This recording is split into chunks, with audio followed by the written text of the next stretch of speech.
भाई बांधुछि भौणी पाई कोकेई।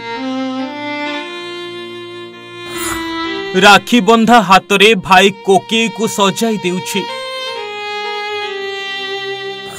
भाई कांधरे आज भौणी श्मशान को जीव। भौणी पाई भाई बांधी देउछि कोकेई।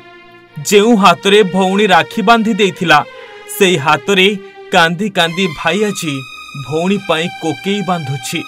भौणी को जेमिति कष्ट नहेबो सेथिपाई कोकेई उपरे भाई मसिणा सह लुगा पारी देउछि।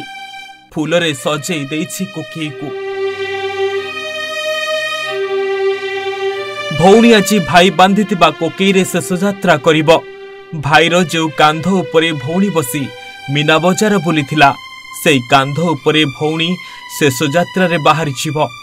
कि दुख ए दृश्य को देखिले तो छाती फाटी पड़िबो। आखिरु बोहिजिब अनर्गल लुह। आज कोकेई भी कहूथिबो मु एते दुख को केमिति बोहि नेबी।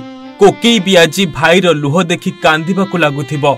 भगवान को प्रश्न करुथिबो हे भगवान एते दुख कौन पाई। टिके ही दृश्य को देखंतु। साई भाईंक सह मिसी भाई बांधुची भौणी पाई कोकेई। घर आगरे कोकेई को बंधा चलीछि। सौम्याश्री आसिले श्मशान को जीवे। गोटिए भाईर दुर्भाग्य कि आज से भौणी पाई कोकेई बांधी देउछि। जेउ हातरे दिने भौणी राखी बांधी भाई को रक्षार प्रतिश्रुति मागिथिला से हाथ आज असहाय होई पड़िछि। भौणी को रक्षा करि पारि नाही भाई। आउ भौणीर शेष यात्रा पाई कोकेई बांधुछि। एमिति दृश्य को देखि छाती को पिटी कांदुछंती माँ।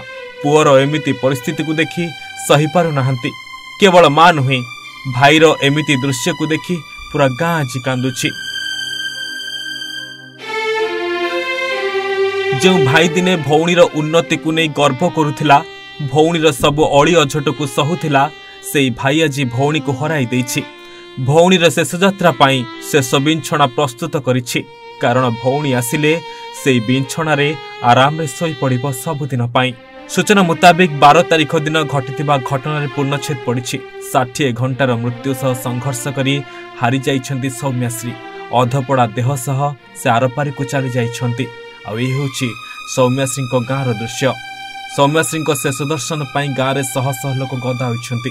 झीर मृतदेह को देखि मार आखिरु निगिड़ी जाउछि धार धार लुह। बालेश्वर भोगराईरु दिलीप को रिपोर्ट, ओडिशा भास्कर।